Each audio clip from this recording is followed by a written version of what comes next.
Welcome. We bid you welcome. John Clauser, Johnny Metal, the Metal Dad, coming to you from my music corner of the world, and my faithful co-captain on his music corner of the world, John the Music Nut. How are we doing, my friend?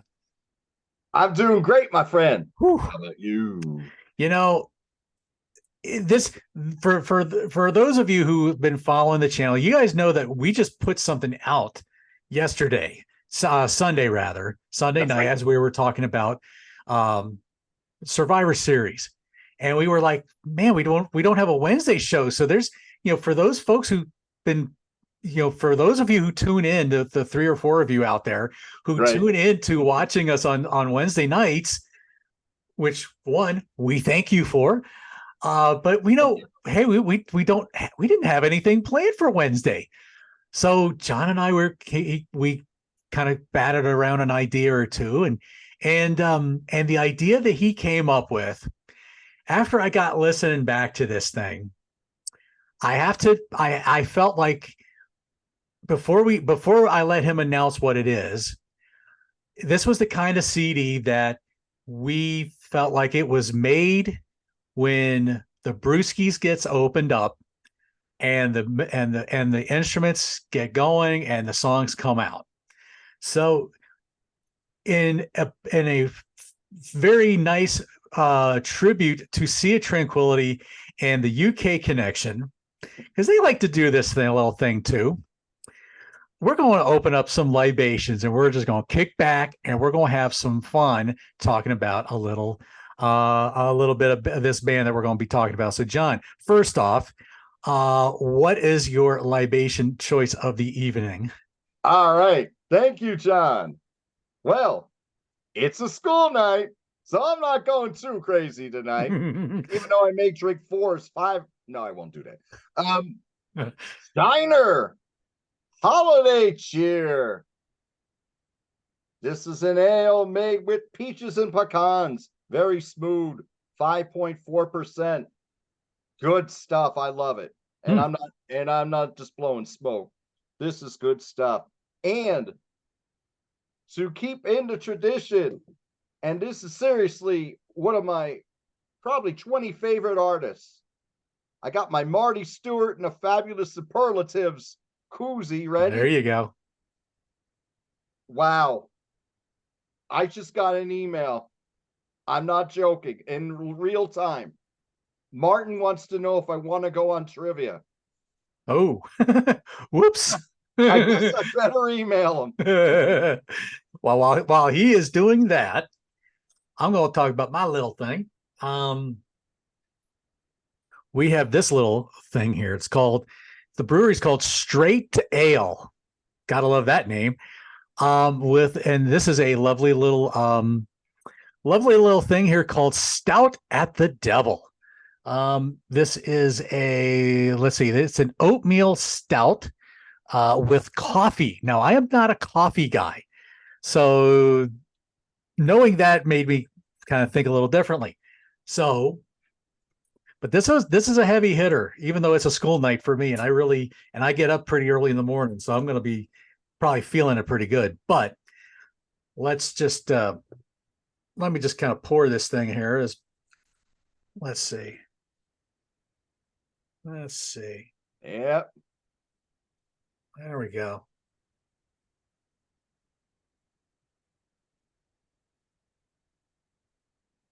All right. So Yeah, the thing is though, you gotta tilt it, and then you yeah, won't get that big head. that's true. This is true. This is for spending too many times in the bar. But Have but a lot of yeah, friends who are bartenders. but yeah, as y'all can tell, that's a very dark ale here. I guess oatmeal stouts tend to be that way. Mm-hmm. Um, but yeah, made with a sea salt caramel coffee, I believe is Yum the. yum. I love that. Let's I love see. coffee stouts, man. Let me see. Yeah. Coffee stouts are good. Made brewed with sea salt caramel coffee, dark and robust. This brew finishes off with hints of caramel and strong coffee notes. So there you go. So cheers, my friend. Let's Cheers, bottoms my friend. have some bottoms up here. There you go. Oh yeah. I'm Grand not Ole Opry. like I You've said, never gone. Go. I don't care if you don't like country music. You'll never forget going there. It's awesome. it's funny. My sister used to live outside of Nashville, and Okay. I've never been to the Grand Ole Opry. Go once. It's crazy. I mean, even when my wrestling buddy and I, who was actually the one that told me about this, Uh, which as I said is brewed up in Huntsville, Alabama. Um, mhm. Even then, we were near it, but we didn't go to it. Um, she had actually said because Wasp and Armored Saint were playing at the Ryman, Right. and she would have been like, you know what, if you want to go, I'd go to the Nashville gig. Only problem was it was the day before Thanksgiving, and Right. I'm not taking her away from her family, and I don't want to be away from my family's, or because Right. I don't think we did anything last year or that year anyway. But I'm like, I'm not going to do that. No. Yeah. So no, I'll go to Atlanta where it's on Black Friday, and it's after the holiday, so I'm good with that. So anyway, so there you go. So now we have the libations out of the way, and we can just kick back. John, I'm going to let you kick it off and tell me and let our viewers know what it was we are going to be talking about tonight. All right. Thank you, John. We are going to talk about the only album released by this fantastic trio of musicians called Pride and Glory Yes, indeedy. from 1994. And here's the bad boy cassette that I bought back in 1994, too. So I got years with this baby. That's awesome. All right. And just to let you know, this is the double CD. And in here, you get a big lyric sheet. Yeah, big lyric sheet here. And on the back, John's got it too. Suitable for framing. The cover of the album. And we're not talking Three Dog Night either on the suitable for framing thing. No, that's true. Oh, great reference there, man. That's awesome. That's awesome. All right. And speaking of awesome, this album is awesome. But yeah, 1994. How you want to kick this one off, John? Well, so we you could tell we didn't do too much pre-planning for this. But anyway, so John came up with the idea to do this, and I'm like, you know what? I had this CD back in the day. I remember getting it because I was an Ozzy fan at the time, and I liked Zakk's playing. I thought he was a good player. So I remember getting this. But I have like no memories of listening to this album much past the first track. So this was more of a discovering Pride and Glory kind of thing for me. But yeah, this one thing that this band kind of got a start on was they show up on this little compilation called Guitars That Ruled the World that was put out from Guitar World magazine. It's on Metal Blade albums, actually. And Zakk does a song on here called Farm Fiddlin', rather. And it's just like 8.5 minutes of just Southern ridiculousness. I mean, that's really the best way I can describe it. It's just a crazy instrumental song. And so when they put this deluxe version out, that for whatever reason, that song didn't get put on that. And it's a great track. But yeah, so yeah, got Zakk Wylde, of course, on vocals and guitar, a New Jersey boy. Let's make that perfectly clear. You got James Lomenzo, formerly of White Lion, on bass. The original drummer was Greg D'Angelo. That's the one you hear on the Farm Fiddlin'. However, he would leave, and Brian Tichy comes in on drums. So you get a beast of a drummer on this album. And of course, Brian no matter what Brian does, he's a beast on it anyway. He's just that good. And Lomenzo really showed something to me on this album. So um so yeah. Um the only thing I can really add is that it didn't really crack the Billboard charts that well. I think it only went to about 173. So it wasn't a big big impact. But Zakk wanted to do something because Ozzy had done this No More Tours back in '92. How many times have we heard that before? Boy, end of the road. Well, yeah, I'll see about that.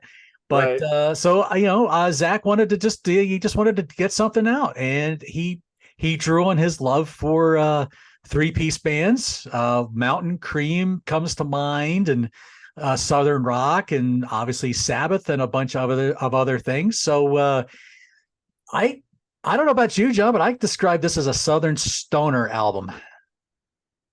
Yep. Sung, Southern Stoner. and the fact that he's from New Jersey. Right. But he sounds like he's from Alabama. Exactly. So, so John, break it down for us. Let's hear your take on the songs here. All right. Thank you, John. Now, Zakk sings like the late great Ronnie Van Zant in a deeper register. Okay. In Mhm. addition to his excellent guitar playing on here, you got him on banjo, you got him on mandolin, you got him on Mhm. piano, you got wide spectrum of music here. Even though we're saying Southern stoner rock, there's a Mhm. lot of ballads on here with grit and teeth. Yes. Opening track was the one that hit radio. They played on Rock 107 back in the day in 94, and that was Losing Your Mind. It starts out with that banjo lick, Yep. and then it just goes into this real heavy stoner groove. Killer track, great chorus. He goes wild in the solo, but then it goes back into its main theme, and then it ends with the banjo at the end. This was the first single. This is the one that got played. There were 3 singles on the album. The Mhm. next track is Horse Called War, which was the second single. And here they really upped the ante. This is heavy as sin, but uh excellent track. And a solo on here, Zakk is going wild while Brian and James, they're playing like Ginger Baker and Jack Bruce, okay, for Yes. Cream. Yes. I mean, they're going all over the place. And but keeping the groove down, but they're going all over. I mean, these guys got chops for days. Great Mhm. song. Zakk loves the wah wah on this song too. I mean, he plays the wah wah in a pre-chorus a lot. But this is a really cool tune. Good chorus on here. Shine On starts out like a good old country tune Yep. for about the first 47 seconds. And then it gets heavy as sin again. Yep. Here, this is Southern stoner rock, and you really hear that cowbell in there I was too. gonna say somebody had a fever on this song. Certainly, yeah. That world famous producer Brooks Dickinson really loved this song. Yeah. If you remember the skit, Yep. I've had to tell a few friends over the year. It's the lead singer Iron Maiden too, right? Yeah. But Yeah. oh gosh, this is killer. Wicked solo on here. Again, the playing on here is sublime. Excellent stuff. The jam on here, it's over 2 minutes, Mhm. but you can't cut any of it. So we're going on a close to 7 minute track, but hearing them jam at the end is killer. Yeah. So we got these 3 songs in a row that just go for the throat. And then you got Lovin' Woman with that beautiful mandolin. Mm. And you listen to this now. Yeah. You listen to this now, you're like, I can hear this on like radio stations that play Americana music. Mm-hmm. What I mean by Americana is it's country, but they won't play it on the country stations because they like to stay more traditional. Yeah. Um, it's like that.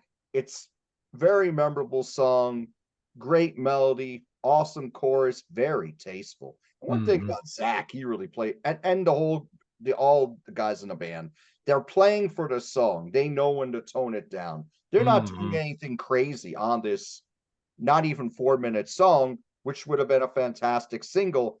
But maybe a 94, how do you market it? Yeah. That would have been the issue. Before I go into the next track, John Kalodner was behind this. Now, John Kalodner has put some super groups together and made some decisions regarding some very successful bands. I don't agree with everything here. This should have been a hit. Mm-hmm. I don't think you're going to get Aerosmith sales with this. Maybe not Damn Yankees. He was behind Damn Yankees, right? You're not going to get that. But there's so many songs that could have been on AOR on here. Mm-hmm. Yeah, I'm saying, okay, Lovin' Woman could have been played on AOR.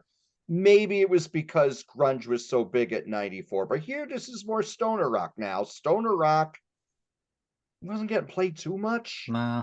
But those who liked it, loved it. Mm-hmm. You heard a little Corrosion of Conformity, even less Caius, but great bands. But you had to go out and find those bands. Yeah. For the most part. Yeah, but you listen to some of these songs I'm about to talk about, the slower tracks. How did we not hear more of these back in the day? And how have some of these songs not fully endured? Because I'm going to get more into that. But before I get into something mellower, I'm going to talk about the wicked heavy Harvester of Pain. Oh. Ah, Man, that little hint of organ in the background too. Mm. this is killer. I love this mid-tempo, tough and heavy. Great song. So far, every song on here, very strong. Then we go into one of 3 tracks where Pride and Glory are accompanied by the Seattle Symphony Orchestra, led by Paul Buckmaster. The Chosen One, drama personified. Wonderful song. The strings on here are so haunting, and they really fit the mood of the song. They add to the mood. Yes. I mean, very cerebral song. Excellent song. It opens with this Sabbath-like bass line. You're waiting for him to play like something like Wicked World. Mm-hmm. It kind of has a bass line like that at the beginning. And then when the main theme comes in and the strings come in and the whole band jumps in. This is wicked. Now, it's a very long song. I don't think this could have made AOR. I mean, it's just one of those smoking deep cuts, right? Mm-hmm. Now, Sweet Jesus is this beautiful piano ballad. Yeah. And this is killer. Very tasteful. Love the chorus on here. One of our good friends that we just did a show with yesterday. He really loves this song, Mr. Ben Carson. Yep. So we got to give you a shout out, Ben. That's right, Ben. Yeah. But this is something would have sounded good back in the 70s. Mm-hmm. You could have put this on next to Can't You See by the Marshall Tucker Band. For example, something that's usually very melodic Southern rock. Mm-hmm. This would have worked like a charm. Wonderful song. Now we get heavy again with Troubled Wine. It's very poignant lyric on here. This is more stoner rock goodness. This is killer. Mm-hmm. We got another good jam on here as well. Then we go into more melodic Machine Gun Man. Another song I think could have hit AOR. This was really, really strong track. Great pre-chorus as well as Mm-hmm. chorus. No, just and we'll talk about the second disc later when this song comes back up. Now, Cry Me a River, beautiful. Mm. Another great Wonderful back. track. Yeah. Wonderful. My favorite song on the album. And an album full of riches. Wow, I love Zakk's vocal on here. Zakk's singing on here will, if you've never heard him, you never heard this album or the Book of Shadows albums he did later, he could sound really tender and emotional. And Mm-hmm. you get a lot of that on this song. Then we got Towing the Line, which this is a heavy shuffle, a song that they opened many shows with in 1994. Hmm. This is another strong track. Then we go into Found a Friend. Now, we could have ended the album on this song because of the long ride out in the end and the Mm-hmm. amazing vocal. Zakk gets this great long note at the end, and on his guitar with his voice. Another wonderful slow ballad on here. Slow blues. Yeah. Very good. Fading Away. There's another ballad, another song with the Seattle Symphony Orchestra. This is another one. Again, I mean, okay, maybe a little long, but it's beautifully done. Mm-hmm. Like there's every song on here I think is very good. The last song is Hate Your Guts. Now, this ends the album on a very humorous note. It's probably the only song I'm not crazy about. But Yeah. the lyrics hysterical. It's Yeah. like if you ever heard Great White's Wasted Rock Ranger, this is like a much better version of Wasted Rock Ranger. There you go. Yeah. Yeah. Here's the chorus. I hate your guts. Oh, I wish that you were dead. I hate your guts. That's what I said. I wrote them down here somewhere. John's the lyric guy. I mess up. I gotta write them down. I hate your guts. I wish that you were dead. I don't need no home myself, but I'd rather run you over with my truck instead. Yeah. And that, our friends, Pride and Glory. Mm. That's a what a good album. But It is long. oh gosh. Now that's the thing. 75 minutes long. 75 Woo. minutes, but it's kind of like 3 years ago. Blue Oyster Cult put out that fantastic The Symbol Remains album. Yes, that's true. Yeah. One of the best albums of the year. But it was a little long, but then you're thinking, what would I cut off? Yeah. That's true. That's kind of like what this album is. Maybe you'd cut off a couple minutes off a song here and there, because I'm not a big fan of long albums, unless it's actually a double, Like a double album. Yeah. like a double album. Like I like the great double albums. We could talk about a lot of them, but Mhm. this is just, this was the time when CDs we were trying to put as much on them as possible, and maybe Yeah. they were thinking. And Zakk was talking about a second album, Yeah. but it turned out to be solo. Um, and there, I think he went a lot more. He didn't really go too heavy on Book of Shadows, from what I remember. I think that was a lot more mellow, but wonderful. Yeah. Oh, so I'm giving this a 9. And the reason I'm not going higher is just that it is really long, and the sequencing I think could have been a little better. Yeah. Like sometimes you got too many ballads in a row, like twice. I mean, I think I Yeah. would have mixed them up a little bit. Hmm. And again, then it's long. There's a few songs maybe I would have shaved a minute or two off of. Having said that, though, I think this deserved a better fate. This should have at least went gold. And Yeah. a lot of people were buying CDs in '94. There's 4 or 5 great AOR tracks on here. Just showed a new side of Zakk. It got Hmm. nearly all positive reviews. Even All Music gave it a 4 Yeah. out of 5. And for them to give it a 4 out of 5 is saying that it's pretty good. Even after all these years, they haven't changed a ranking on it. So I wish I had the 90s book that Martin put out, because I would have liked to have seen what Martin Popoff gave this. you know what? I should have, when I emailed them and said, "Hey, I need trivia," I should have said, "Hey, what do you think of the Pride and Glory album?" That's what we're reviewing right now. Right. Yeah. Hey, Yeah, no, he so doesn't. It's not on Wiki, so I can't help. I can't help you there. But so okay, well, let me. So I've only had a chance to like really listen to this album like a small handful of times. So I've not let this really sink into my bones too much. But boy, what I have done has really scratched a good surface. You know, losing your mind. Of course, you get that great banjo opening that kicks in with the rest of the song. You know, lyrically, you're kind of talking a little bit about basically kind of watching somebody fall into addiction, you know, like a drug addiction kind of thing. So you have that kind of a feel. But, you know, again, you get those notes, which just it works. It works with the banjo. And then when the band kicks in with the rest of the riff, it just works so well. And so you get that big southern flair. And of course you get, like I said, you get Zakk, a New Jersey guy. You're just losing your mind. You know, you get that, you just get this real deep southern drawl. yeah, And boy, he pulls it off so well.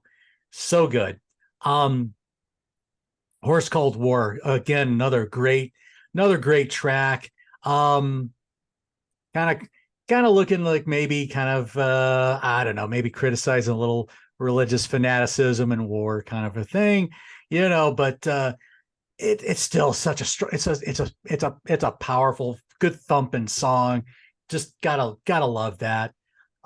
Shine On, you get that nice slow opener, but then here comes the band like Bruce out of the water in Jaws. You know, they're just going to chomp you down because man, boy, Brian's just going back there on the drums with that cowbell, but and then Zakk and James are just kind of, they've just got this groove that is just, it's just menacing. I just love that groove. That to me, that verse groove is just really good. Um, Kind of looking lyrically, kind of looking at like about maybe somebody wronged by someone and just kind of seeking some revenge. You know, it's but he wants to find their way back, you know, and let, you know, shine the love about. So it's kind of a forgiveness and redemption type of song, maybe. I don't know. That's kind of, but again, musically, sometimes you just can't even pay attention to the lyrics because that music just has you by the throat. Love and Woman, just a beautiful track with that mandolin strum. You know, it just felt like such a, I don't know, it just felt like you were just on a beach maybe, or you're just going down Sunnyside, California, somewhere in the 70s or in the 60s or something, some peace, love, and happiness. I don't know. Maybe the beer's talking to me too much already. I don't know. But anyway, it's a beautiful, beautiful track. Just wanting to look for that woman to love, you know. Just tired of being alone. But again, just a wonderful, wonderful track. You know, Zakk showing his mandolin chops here. Um, like you say, now you get back to the heavy. You get Harvester of Pain. Um, Let me see. That was the one that has, let's see, Harvester of Pain. Oh, yes, you get that nice the Zakk Wylde squeal. Yes, you gotta yeah. love that.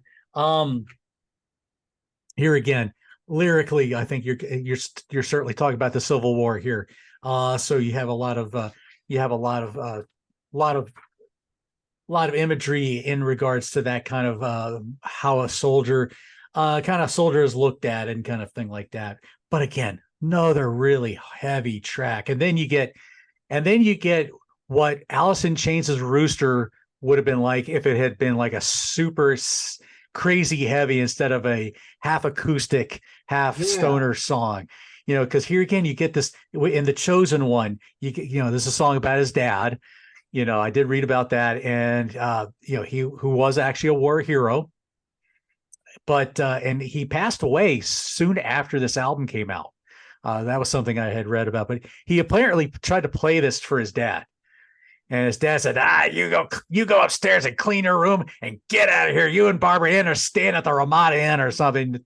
Next time you write a piece of crap like that, he was being silly. I hope, Right. but it was a very funny story. But what a strong song, though. Again, a very heartfelt tribute between a father and a son here. So I really felt that, but it was again a really heavy riff, maybe a little long, maybe a little on the long side, but still I thought it was a very strong track. Sweet Jesus, just another really beautiful song. Just seems to resonate with people who have faced some adversity, looking for that sense of purpose. Yes. I think there's that sense there. And again, this is just a beautiful track. Probably one of my favorites off the album. Troubled Wine, you get that slow, grimy, bluesy kind of intro.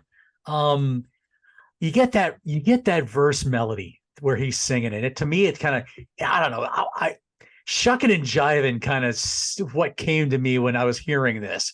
I don't know, maybe that's not the right. I know there's something that it reminds me of, but shucking and jiving just seems to be something that kind of hit me with this with that song. But to me, I don't know. Again, another song about someone struggling with addiction and trying to cope with the realities of life. So it's a tough song, but man, it's another just a banger of a track. Machine Gun Man, another captivating, very strong song here. I think again, just kind of struggling with the fast, individuals who just aren't quite used to a fast, chaotic kind of world, maybe, because that's kind of what life's becoming anymore these days. Everything's got to be quick. You got to have it now. You got to click that button on your Amazon purchases, or you do that DoorDash thing so you can get that meal in 15 minutes or whatever. Everything's just coming at you so fast that we just don't slow down much anymore. Cry Me a River, just another absolutely beautiful song, talking about the depths of heartbreak and just the pain that can accompany. Oh gosh, another a lovely, wonderful track. Another one of my favorites. I really was drawn to the ballads on this album. It really, a lot of the ballads really spoke to me a lot. Definitely one I would listen to quite a bit. Toe on the Line. Another, okay, bringing that stomping back. But my question was, why does it need to be 7 minutes and 15 seconds long? Yeah. Yeah. I mean, we already got a couple good jams in here. We already know that you guys can go. But yeah, I would shave a couple off. Shine On was another example. You could have ended it before it does that slower halftime part at the end. That was but that really added to the song. This one again, you're like 7 minutes, and I don't think it needed to be 7 minutes, but there's points where you get that little bit of ZZ Top feel with the that little Lagrange kind of drum thing that Brian's does, and so it's like kind of like ZZ Top supercharged kind of thing. But it's still a good song, but it could have been a little shorter. Right. Found a Friend. Found a Friend's another one of those songs where it describes that feeling of loneliness and search for that companionship. They're just looking for a friend to help them through the difficult times. So cheers, brother. Cheers, that's how I look at this one. So we have found our ways of talking about some great music, and this is a good song to do that. So there you go. Indeed. So that's beautiful, John. Yeah, thank you. You're welcome. Fading Away, another just a piano acoustic string song, very poignant, very moody song. I would have been happy if the album could have ended with this song, because it really was just that perfect album closer.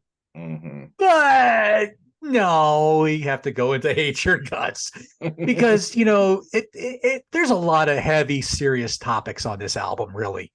Right. And so Hate Your Guts, okay, yeah, it's it's two songs away from Found a Friend. So I don't know if maybe that friend drove the protagonist nuts in this one, but anyway, you get to end on a very silly, very funny note, which maybe after all the heavy topics that this album does hit, which Zakk does a wonderful job delivering the vocal on.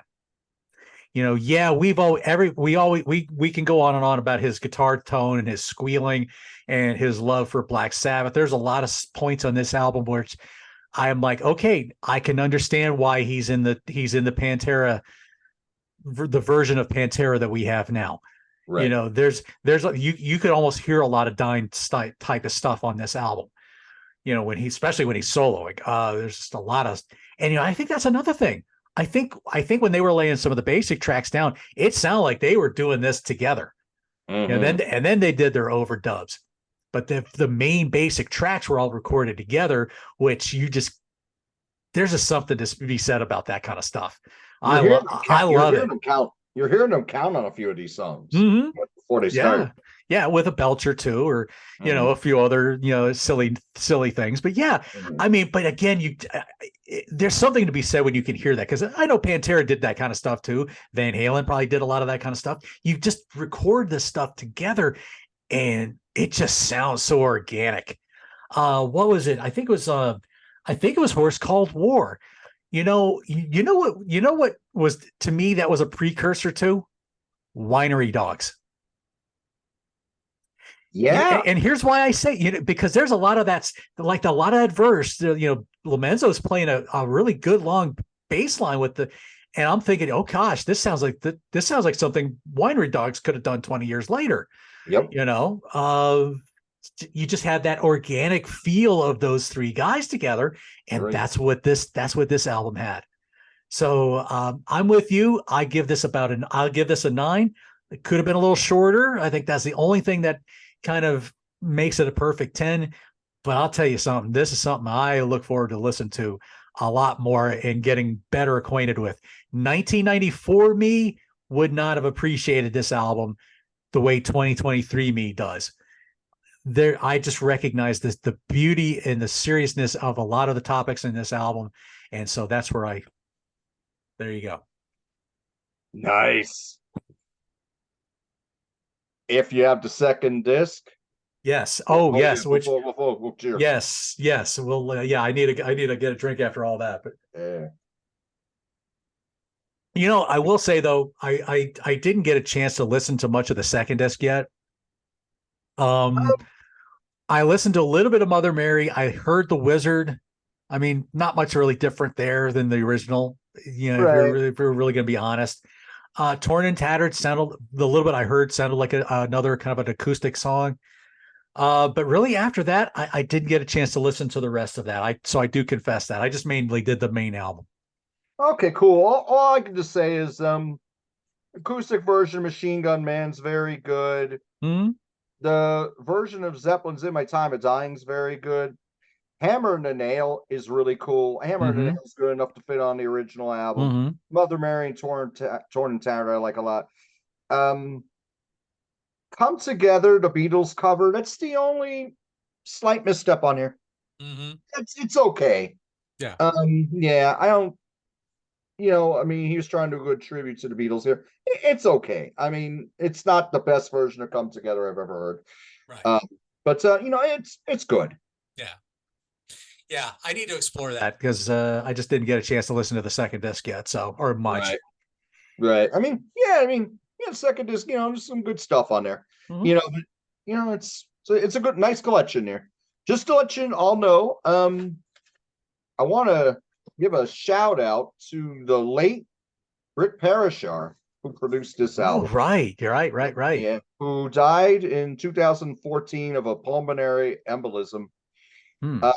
The reason Zakk wanted to work with Rick is because of the organic sound of the debut albums by Temple of the Dog and Blind Melon. And I agree with him wholeheartedly on this.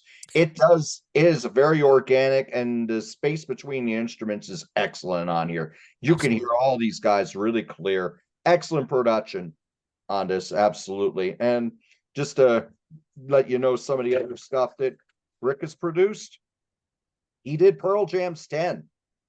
He did the song Wood by Alice in Chains. It's on Dirt.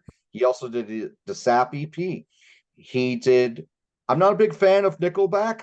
He did Silver Side Up. That's the only album I can really get into by them.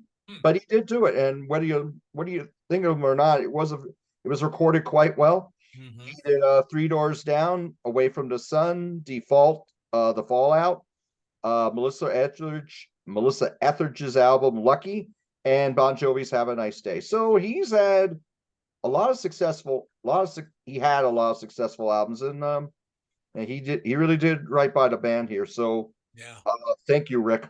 Rest in peace. Absolutely. Yeah. I mean, gosh, you list some of those things like, Pearl Jam's 10. That's the only album by them I can even listen to. I was never a Pearl Jam fan after that. That, to me, 10 does no wrong. That is just an absolute perfect album.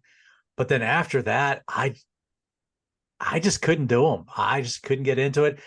Alice in Chains' Wood, unbelievable song. You mentioned the Sap EP. That was also really good. So yeah, a lot of good stuff that he was a part of. So yeah, and Temple of the Dog. I mean, gosh, granted, yeah, I was probably all over Hunger Strike. That was probably the one song I was really the most into. But there's a lot of that. There's a lot about that album that has that really strong organicness about it. Absolutely. Yeah. So there you go. Okay, good stuff. All right. They did 104 dates in 1994. Wow. Yes. That's impressive. Yes. And out of respect for time and the fact that I don't have my plug right now.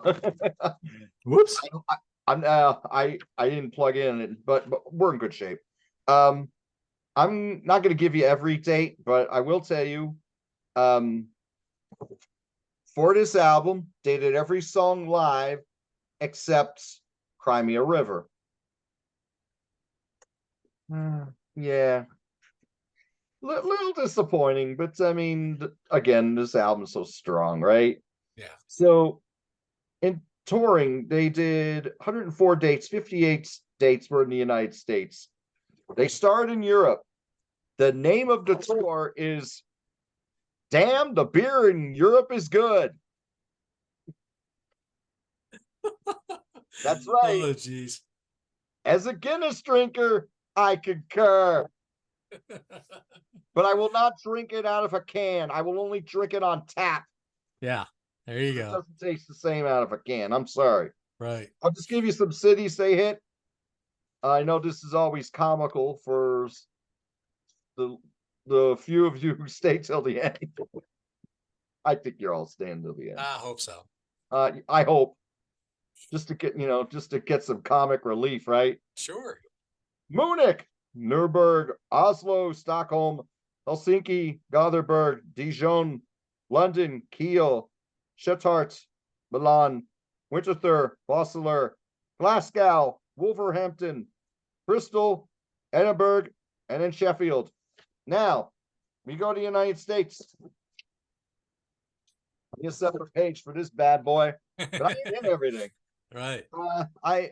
We got 58 dates in the US, and they did a few dates in Japan too, just to let you know. But okay, Greek Theater, Los Angeles, Shoreline Amphitheater, Mountain View, California, Poplar Creek Music Center, Houghton Estates, Illinois, Indiana State Fairgrounds, Indianapolis, Indiana, Polaris Amphitheater, Columbus, Ohio, Pine Knob Music Theater, Clarkston, Michigan, Lulu's Roadhouse in Kitchener, Ontario, Canada, Jones Beach.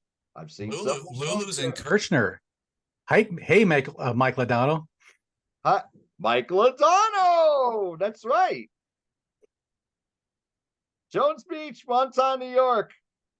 Here's a kick me moment. They played Montage in Scranton. Oh, wow. Birch Hill Nightclub, Old Bridge, New Jersey. You're going to have some bigger venues here and some smaller ones. I will let you know who they play the bigger venues with We got Mud Island Amphitheater in Memphis, Coca-Cola Lakeview Amphitheater in Atlanta, Janus Landing in St. Petersburg. I know our friend Joe B likes to go there. Hi, Joe. North Charleston Coliseum in North Charleston, South Carolina, Cadillac Club in Fresno, Portland Musical Coliseum in Portland, Oregon, Town Pump in Vancouver, British Columbia, Canada, Blind Melons, Cheektowaga, New York, Paradise Rock Club, Boston, Massachusetts, TLA in Philly, Bogarts in Cincinnati. I gotta go to this club. Coyotes in Louisville, Kane's Ballroom in Tulsa, Oklahoma, Back Room in Austin, Texas. One of my favorite named clubs, Mason Jar in Phoenix, Arizona. There you go. All right. And they ended at the Troubadour in West Hollywood. Now, who did they open for? Well, sometimes they open for Uncle Ted, which they did in Scranton. And sometimes it was Ted and Skinner. And sometimes it was just plain old Skinner. And once in a while, be Ted and Bad Company. Later on in the tour, after they played some clubs, started hitting the bigger places again, they were touring with Aerosmith and Collective Soul. It was a 3-band bill. I'm thinking, well, Collective Soul, they probably already had to hit Shine by that point. Yeah, I think Shine was probably big by that That point, maybe December. Yeah, maybe. December, right around that time. Yeah. So there's your touring. Oh, and in addition to the songs on the album, they played a lot of covers. You listen to the album, you kind of got an idea what some of these covers are. I'll try to whip through these. I'm sure. Let me guess. I'm sure. Let's see, 94. So that would have been all the. Yeah. Okay. Yeah. Go ahead. I was gonna be silly, but no, I chose not to. Well, just think about how they sound, and you could probably guess a few. One Way Out. Oh, right band. Well, by that band, the Allman Brothers, they got Melissa, Whippin' Post, and Midnight Rider, and they ended some shows with Whippin' Post. Wow. And then Skinner, they did Sweet Home Alabama and Give Me 3 Steps. Of course, they got to do some Sabbath. A lot of nights they were doing War Pigs. One night they did Fairies Wear Boots. They did Jimi Hendrix, Voodoo Child, Slight Return, and Red House. Mountain. We compare them to Mountain. They did Never in My Life and Mississippi Queen. Ooh, Never in My Life. That's different. You don't get to hear that one too much. You don't. One night they did 2 songs by Stevie Ray Vaughan, Cold Shot, Couldn't Stand the Weather. And then other nights they did Can't You See by Marshall Tucker Band, Proud Mary by Creedence Clearwater Revival, 2 Rolling Stone by Robin Trower. Wow. Snorting Whiskey by Pat Travers made it famous. Right. Some Kind of Wonderful, the Grand Funk version, and of course ZZ Top, Cheap Sunglasses. So Cheap Sunglasses. Oh yeah, can you imagine him singing that? That'd be cool. That would be pretty cool. All right, wow, that's a shame I never got to see. They didn't come anywhere close to where I was living at the time. So, yeah, they might have. I didn't read them all. I mean, yeah, but go up to Jersey or up to your neck of the woods. But yeah. So I'll tell you what, y'all. Do y'all yourself a favor? This thing's gonna be turning 30 next year. Yeah, which is crazy to think about. But yeah, go look this out, check it out, and maybe just unless you're like one of these Iron Maiden fans who can listen through an entire Iron Maiden album in the last 10 years all in one sitting, then yeah, you won't have any problem with this one. But This is a really solid album paying tribute to Southern rock, heavy rock, trio bands. And man, Zakk just knocks it out of the park with this. So Zakk Wylde, good on you, brother. Definitely got to look. I need to take a little more time into listening to more of what Zakk did after he left Ozzy. In the Black Label Society, the Book of Shadows album. Watch this space at some point because we will tackle that. But we'll be sure to get Ben on for that, because if he could have been on for this one tonight, he would have joined us there too. So there you go. Man, great stuff tonight. Hope you guys enjoyed our little look into Pride and Glory. Wonderful album to check out. John, what is it? Anything we need to be on the lookout for you coming up in the near future, in the next couple days or week or two? I got a show with Peter Kerr that's airing right now. Okay. Songs that got a second life through movies. Yeah. That's out there. That's doing good business. Mm-hmm. We had a great time doing that one. Did a show Saturday morning with our friend Joe Beck from Wasted Some Time with Average Joe. We did our top 5 shows from 2023. That was fun. Very off the cuff. That's how Joe rolls. That's how you got to do it with Joe. There's no other. You can't have it any other way with Joe. That's right. We love you, Joe. We do. We do. My mom watches. She's like, he gets really excited, doesn't he? I go, yeah, he's all passionate. I love that. Yeah, that's right. And of course, check out the show that John and I did along with Ben Carson and Roger Serraris, where we reviewed Survivor Series War Games. That just came out last night. Yep. And I'll be doing a show soon with Peter Kerr. We'll be filming it Friday. The topic is, if Bon Scott wasn't available, if Brian Johnson wasn't available, who could have replaced Bon Scott in AC/DC? I'm going to give my answer to that question. You wouldn't be talking about AC/DC right now if Brian Johnson wasn't available, because I don't think you could have gotten Back in Black the way you got it. That's my take. Very good. That's cool. So there's my opinion. So whether my opinion means anything, I don't know. But anyway, December's coming up. Yes. And we are going to be doing, I'm just going to break it out and let you all know, starting next week, we're for the month of December, it is going to be Dangerous Toys December. Yep. Yes, we are going to talk about Jason McMaster, the vocalist for Hire. And we are going to talk about that little band from Texas that's not ZZ Top, but from a different part of Texas, in Austin, Texas, if my memory serves me correctly. But yeah, the 4 studio albums by the band Dangerous Toys. We're going to just have some fun with that one. 4 albums that are just so much fun. That's all I'm going to say about it. They're just so much fun.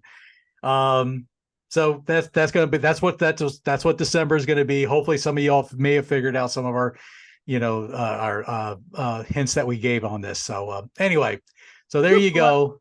All right. I can't say that. That's too dirty. I was going to say, what happens after you drink too many of these? Something you won't be sporting. Yeah, that dog is in the fog. But anyway, yep. Gunfighter. Yeah. So we're going to have some fun talking. We are going to have some fun talking about, and I can't. Gosh, the conversation for that song is going to be a lot of fun. I can already see it.